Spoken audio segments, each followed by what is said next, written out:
Congress party के बारे में कहा जाता है कि यहाँ आप जितनी ज्यादा चमचागिरी कर लोगे उतना आगे बढ़ोगे। जितनी ज्यादा चमचागिरी कर लोगे कांग्रेस में रहते हुए आपका करियर उतना ही ग्रोथ करने की संभावना है। और ये वो लोग कहते हैं जो या तो कांग्रेस छोड़कर किसी दूसरी पार्टी में जा चुके हैं या फिर पॉलिटिक्स ही छोड़ चुके हैं। गुलाम नबी आजाद से लेकर गौरव वल्लभ तक हर एक छोटे बड़े नेता या फिर प्रवक्ता का यही कहना है कि कांग्रेस में सिर्फ और सिर्फ चमचागिरी के दम पर ही आप सरवाइव कर सकते हैं, जिंदा रह सकते हैं। और शायद इसी वजह से सुप्रिया श्रीनेत कांग्रेस पार्टी में लगातार बनी हुई है और तरक्की भी कर रही है। और मुझे फक्र है कि मेरी पार्टी जो कहती है, राहुल गांधी जो कहते हैं वो कर कर दिखाते हैं। हम जो कहते हैं हम वो करते हैं। हमेशा की तरह आज भी सुप्रिया श्रीनेत राहुल गांधी की चमचागिरी में लगी हुई थी और बता रही थी या फिर कह सकते हैं कि क्लेम कर रही थी कि राहुल गांधी हिंदुस्तान के इकलौते ऐसे नेता हैं जो जैसा कहते हैं वैसा ही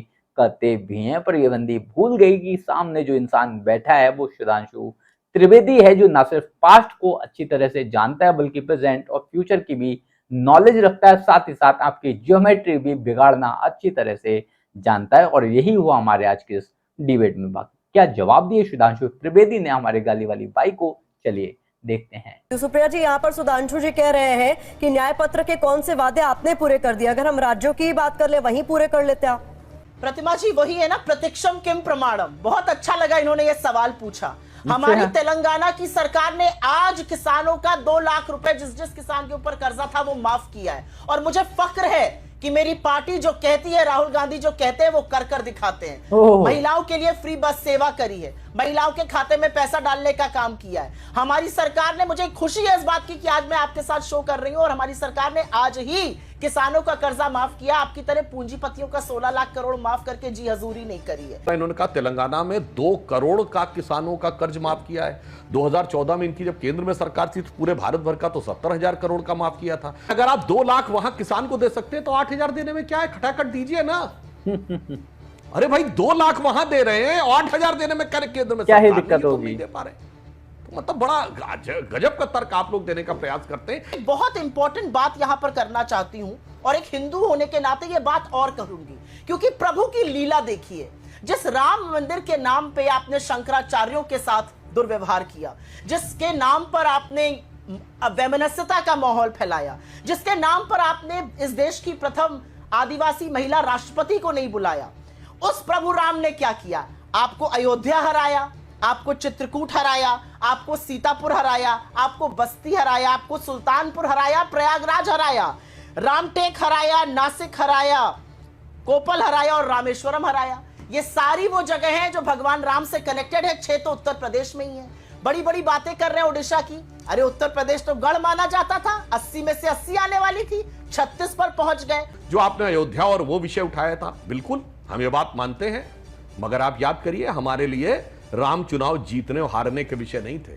हम जब 2 सीटों की पार्टी थे और जिंदगी में गुमान नहीं था कभी केंद्र में सत्ता आएगी, तब भी हम राम के साथ खड़े थे। जब 182 के थे तब भी इस विषय के साथ खड़े थे, 282 पे भी खड़े थे, 303 पे भी खड़े, 240 पे भी खड़े। आपके लिए वो चुनावी हार जीत का विषय होगा, परंतु निश्चित रूप से ये भारत के चुनाव में एक टेक अवे भी है, एक पॉलिटिकल थॉट वालों के लिए विश्लेषण का विषय है कि किसी पार्टी ने जिसने ये कहा कि इरेडिकेशन ऑफ सनातन धर्म, हिंदू धर्म का समूल नाश, जिस गठबंधन ने कहा, किसी ने रामचरितमानस की पार्टियां, कोई बात नहीं, अयोध्या आप जीत गए तो याद करिए 30 साल पहले हमने वो दौर भी देखा। आज तो आप कह रहे हैं कि हम लोग हार गए, सिर्फ इतना ही कह रहे हैं। एक दौर था 94 में जब ये नारा लगा था, मिले मुलायम काशी राम, हवा में उड़ गए जय श्री राम। ये शब्द बोला गया था, हवा में उड़ गए जय श्री राम। तब सपा बसपा कांग्रेस आई, सबने सारे मौसेरे भाइयों ने मिलकर सरकार बनाई थी, मगर हम तब भी नहीं डिगे और आज तक रहे। आप आश्वस्त रहिए कि इस विषय के ऊपर हमारी दृढ़ता, हमारी निष्ठा चुनावी जय पराजय से परे है और जनता इस विषय के ऊपर आगे भी पूरी ईमानदारी से हमारा ईमानदारी के आधार पर साथ देगी। मेरा अपना मानना है कि कांग्रेस ने कुछ वादे किए थे, चाहे वो कर्नाटका की सरकार हो, चाहे वो तेलंगाना की सरकार हो, और हमने वो वादे पूरे किए। हम जो कहते हैं हम वो करते हैं। किसने राजनीति में अपनी कही बातों को पूरा किया है और किसने आकर बदलाव किया है? सिर्फ एक कहना चाहता हूं, आप भारत की राजनीति की सबसे पुरानी पार्टी, आजादी के बाद की हम सबसे बड़ी पार्टी। 1951 में हम बने, 73 साल में एक हमारा आइडियोलॉजिकल मुद्दा बताइए जिसपे अपना स्टैंड हमने चेंज किया हो। और कांग्रेस 73 साल में, आजादी के बाद के इन 75 सालों में एक अपना आइडियोलॉजिकल मुद्दा बता दे जिसपे स्टैंड चेंज ना किया हो।